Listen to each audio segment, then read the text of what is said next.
ಲೋಕ ಲೆಕ್ಕಾಚಾರಕ್ಕೆ ಮತ್ತೆ ಸ್ವಾಗತ ನಿಮ್ಮೆಲ್ಲರಿಗೂ ಕೂಡ. ತುಮಕೂರು ಲೋಕಸಭಾ ಕ್ಷೇತ್ರದ ಪಿನ್ ಟು ಪಿನ್ ಮಾಹಿತಿಯನ್ನ ನಿಮ್ಮ ಮುಂದೆ ಇಡ್ತಾ ಹೋಗ್ತಾ ಇದ್ದೀವಿ.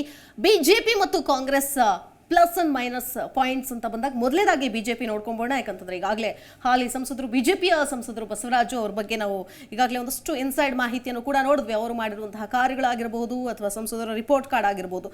ಬಿಜೆಪಿ ಅಂತ ಬಂದಾಗ ನೋಡಿ ಎಷ್ಟರ ಮಟ್ಟಿಗೆ ಪೈಪೋಟಿ ಇದೆ ಇಲ್ಲಿ ಟಿಕೆಟ್ಗೋಸ್ಕರ ಅಂತಂದ್ರೆ ಸೋಮಣ್ಣ ಅವರು ಜಿದ್ದಿನ ಪೈಪೋಟಿಯನ್ನಂತೂ ಈಗ ಕೊಡ್ತಾ ಇದ್ದಾರೆ ಅಂತ ಹೇಳ್ಬೋದು. ಆದರೆ ಇದಕ್ಕೆ ಅಲ್ಲಿ ಸಮಸ್ಯೆ ಆಗ್ತಾ ಇರೋದು ಅಂತಂದ್ರೆ ಸ್ಥಳೀಯ ನಾಯಕರು, ಇವರು ಸ್ಥಳೀಯರಲ್ಲ, ಇವ್ರು ಯಾಕೆ ಕೊಡಬೇಕು ಅನ್ನೋದು. ಸೊ ಆ ಪ್ಲಸ್ ಪಾಯಿಂಟ್ಸ್ ಏನು ಅನ್ನೋದನ್ನ ನೋಡ್ಕೊಂಡ್ ಬರೋಣ ಕ್ವಿಕ್ ಆಗಿ ಫಟಾಫಟ್ ಅಂತ. ಮೊದಲನೇದಾಗಿ JDS ಜೊತೆಗಿನ ಮೈತ್ರಿ, ಇದು ಒಂದು ಕಡೆ ಬಿಜೆಪಿಗೆ ಪ್ಲಸ್ ಆಗಬಹುದು ಅಂತ ಹೇಳಲಾಗ್ತಾ ಇದೆ. ಯಾಕಂತಂದ್ರೆ ಮತದಾರರ ವಿಚಾರವನ್ನು ಕೂಡ ನಾವು ಗಮನಿಸಬೇಕಾಗತ್ತೆ. JDS ಜೊತೆಗಿನ ಮೈತ್ರಿ ಪ್ಲಸ್ ಆಗುತ್ತೆ. ಹಿಂದುತ್ವ ಸಂಘಟನೆಯ ಬಲ ಇದೆ ಅಲ್ಲಿ, ಮೋದಿ ಅಲೆ, ರಾಮ ಮಂದಿರದ ನಿರ್ಮಾಣ, ಲಿಂಗಾಯತ ಒಕ್ಕಲಿಗರ ಮತ ಬ್ಯಾಂಕ್ ಇದೆ ತುಮಕೂರಿನಲ್ಲಿ. BSY ಮತ್ತು BYV ರಾಜ್ಯಾಧ್ಯಕ್ಷರಾಗಿದ್ದು, ಏರ್ಪೋರ್ಟ್ ಆಗಿದ್ದು, ಸ್ಮಾರ್ಟ್ ಸಿಟಿ ಯೋಜನೆ ಆಗಿದ್ದು, ಹೀಗೆ ಅನೇಕ ಅಂಶಗಳು ಬಿಜೆಪಿಗೆ ಪ್ಲಸ್ ಆಗುತ್ತೆ ಅನ್ನೋದನ್ನ ನಾವು ಗಮನಿಸಬೇಕಾಗುತ್ತೆ. ನೋಡಿ, ಬಿಜೆಪಿ ಅಧಿಕಾರಕ್ಕೆ ಬಂದ ಕಳೆದ ಬಾರಿ ಅಧಿಕಾರಕ್ಕೆ ಬಂದ ನಂತರದಲ್ಲಿ ಏನು ಆಪರೇಷನ್ ಕಮಲ ಎಲ್ಲ ಮಾಡಿ ಅದಾದ್ಮೇಲೆ ಅಧಿಕಾರಕ್ಕೆ ಬರ್ತಾರೆ, ಮೈತ್ರಿ ಸರ್ಕಾರ ಬಿದ್ದೋಗತ್ತೆ, ಅವಾಗೊಂದು ಉಪಚುನಾವಣೆ ಆಗತ್ತೆ, ಶಿರಾ ಉಪಚುನಾವಣೆ ಆಗತ್ತೆ. ಆಗ ದೊಡ್ಡ ಮಟ್ಟದಲ್ಲಿ ಗೆಲುವು ಸಾಧಿಸ್ತಾರೆ. ಆ ಗೆಲುವಿಗೆ ಕಾರಣಕರ್ತರಾಗಿತ್ತು BY ವಿಜಯೇಂದ್ರ. ಅದರ ಉಸ್ತುವಾರಿಯನ್ನು ವಹಿಸಿಕೊಂಡಿರ್ತಾರೆ, ಉಪಚುನಾವಣೆಯ ಉಸ್ತುವಾರಿ. ಸೊ ಹಾಗಾಗಿ ತುಮಕೂರಿನಲ್ಲಿ ಅವರ ಒಂದಷ್ಟು ವ್ಯಾಪ್ತಿ ಎಷ್ಟರ ಮಟ್ಟಿಗಿದೆ, ಪ್ರಾಬಲ್ಯ ಎಷ್ಟರ ಮಟ್ಟಿಗಿದೆ ಅನ್ನೋದನ್ನ ಆಗ ತೋರಿಸಿ ಪ್ರೂವ್ ಮಾಡಿಕೊಟ್ಟಿದ್ರು. ಹಾಗಾಗಿ ತುಮಕೂರುಗೆ ಒಂದು ಬಿಜೆಪಿ ಈ ಆಂಗಲ್ ಅಲ್ಲಿ, ಈ ಒಂದು ಆಯಾಮಗಳಲ್ಲಿ ಪ್ಲಸ್ ಆಗೋದ್ರಲ್ಲಿ ಯಾವುದೇ ಅನುಮಾನ ಇಲ್ಲ. ಅದ್ರ ಜೊತೆಗೆ ನಾವು ಪಾಸಿಟಿವ್ ಅಂಶಗಳನ್ನ ನೋಡ್ದಂಗೆನೆ ನೆಗೆಟಿವ್ ಅಂಶಗಳತ್ತ ಕೂಡ ಗಮನ ಹರಿಸಬೇಕಾಗತ್ತೆ. ಸೊ ಏನೆಲ್ಲ ನೆಗೆಟಿವ್ ಆಗಬಹುದು, ಯಾಕಂತಂದ್ರೆ ಒಳಜಗಳ ದೊಡ್ಡ ಮಟ್ಟದಲ್ಲಿ ಅದೇನು ಗುಟ್ಟಾಗೇನು ಉಳಿದಿಲ್ಲ, ದೊಡ್ಡ ಮಟ್ಟದಲ್ಲೇನೆ ತಮ್ಮ ಅಸಮಾಧಾನಗಳನ್ನ ವ್ಯಕ್ತಪಡಿಸ್ತಾ ಇದ್ದಾರೆ. ಸಾಕಷ್ಟು ವರ್ಷಗಳಿಂದ ಇದ್ದಂತಹ ಕಾರ್ಯಕರ್ತರು ನನಗೂ ಟಿಕೆಟ್ ಬೇಕು, ನಾನು ಟಿಕೆಟ್ ಆಕಾಂಕ್ಷಿ ಅಂತಿದ್ದಾರೆ. ಮೈನಸ್ ಪಾಯಿಂಟ್ಸ್ ಏನು ಹಾಗಾದ್ರೆ ಬಿಜೆಪಿದು ಅನ್ನೋದು ಕೂಡ ನಾವು ಗಮನಿಸ್ಕೊಂಡು ಬಂದ್ಬೇಡ ಫಟಾಫಟ್ ಅಂತ. ಮೊದಲನೇದಾಗಿ ಸಮರ್ಥ ಅಭ್ಯರ್ಥಿಯ ಕೊರತೆ ಇದೆ ಅಲ್ಲಿ ಅನ್ನೋದು. JDS ಜೊತೆಗಿನ ಮೈತ್ರಿಯಿಂದ ಕೂಡ ಮೈನಸ್ ಪಾಯಿಂಟ್ ಅಂತ ಹೇಳ್ಬೋದು. ಒಂದು ಕಡೆ ಪ್ಲಸ್ ಆಗುತ್ತೆ ಮೈತ್ರಿ, ಮತ್ತೊಂದು ಕಡೆ ಮೈನಸ್ ಕೂಡ ಆಗುತ್ತೆ.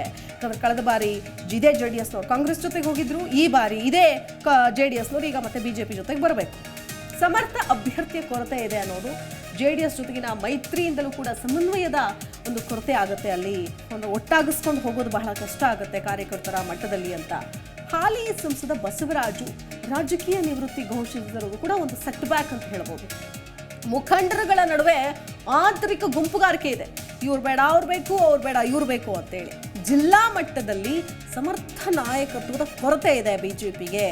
ಹಾಗಾಗಿ ಇವು ಒಂದಷ್ಟು ಸೆಟ್ ಬ್ಯಾಕ್ ಆಗಬಹುದು ಅಂಶಗಳು ಅಂತ. ಅಹಿಂದ ಮತಗಳು ಪಕ್ಷದ ಜೊತೆಗೆ ಇಲ್ಲದೆ ಇರೋದು ಕೂಡ ಸೆಟ್ ಬ್ಯಾಕ್ ಆಗೋ ಚಾನ್ಸಸ್ ಇದೆ. ರಾಜ್ಯದಲ್ಲಿ ಬಿಜೆಪಿ ಅಧಿಕಾರ ಕಳೆದುಕೊಂಡಿರೋದು ಕೂಡ ಸೆಟ್ ಬ್ಯಾಕ್ ಆಗುತ್ತೆ. ಹಾಲಿ ಸಂಸದರ ಬಗ್ಗೆ ಆಡಳಿತ ವಿರೋಧಿ ಅಲೆ ಇದೆ, ಇದು ಕೂಡ ಸೆಟ್ ಬ್ಯಾಕ್ ಆಗುವಂತಹ ಚಾನ್ಸಸ್ ಇದೆ.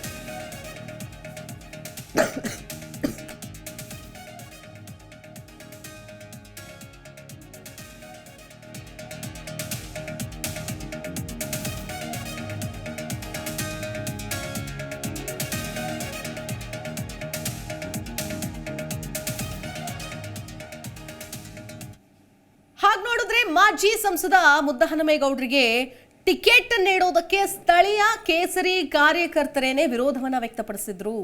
ಸ್ಥಳೀಯ ನಾಯಕ ಚಿದಾನಂದ್ ಅಥವಾ ಮಾಧುಸ್ವಾಮಿ ಅವರ ಪರವಾಗಿ ಬ್ಯಾಟ್ ಅನ್ನು ಕೂಡ ಬೇಸಿದ್ದಾರೆ. ಅಲ್ಲದೆ JDS ಜೊತೆಗಿನ ಮೈತ್ರಿಯಿಂದಲೂ ಕೂಡ ಲಾಭ ಹೆಚ್ಚು ಅಂತಿದ್ದಾರೆ. ಸೊ ಇದೇ ವಿಚಾರಕ್ಕೆ ಸಂಬಂಧಪಟ್ಟಂತೆ ಅಲ್ಲಿನ ಗ್ರೌಂಡ್ ರಿಪೋರ್ಟ್ ಬಿಜೆಪಿ ಕುರಿತಾಗಿ ಕೊಟ್ಟಿದ್ದಾರೆ ನಮ್ಮ ರಿಪೋರ್ಟರ್ ಯೋಗೇಶ್ ಮಾತನಾಡಿದ್ದಾರೆ. Over to Yogesh. ಈ ಸಾರಿಯ ಚುನಾವಣೆಯಲ್ಲಿ ಬಿಜೆಪಿಗೆ ಯಾವ ರೀತಿ ಪ್ಲಸ್ ಆಗುತ್ತೆ ಅಂದರೆ ಅದನ್ನು ನೋಡೋದಾದ್ರೆ ಮೊದಲು ಬಿಜೆಪಿ ಮತ್ತು JDS ಹೊಂದಾಣಿಕೆಯನ್ನು ಮಾಡಿಕೊಳ್ತಾ ಇದೆ. ಇದರಿಂದಾಗಿ JDS ಜೊತೆಗಿನ ಮೈತ್ರಿ ಒಂದಷ್ಟು ಫಲ ಕೊಡಬಹುದು ಅಂತ ಹೇಳಲಾಗ್ತಿದೆ. ಆದರೆ ಅದರ ಜೊತೆಗೆ ಹಿಂದುತ್ವದ ಒಂದು ಫಲ ಕೂಡ ಸಿಗುತ್ತೆ. ಅದಾದ ನಂತರ ಮೋದಿಯಲ್ಲಿ ಈಗಲೂ ಕೂಡ ಇದೆ ಅಂತ ಹೇಳ್ತಿದ್ದಾರೆ.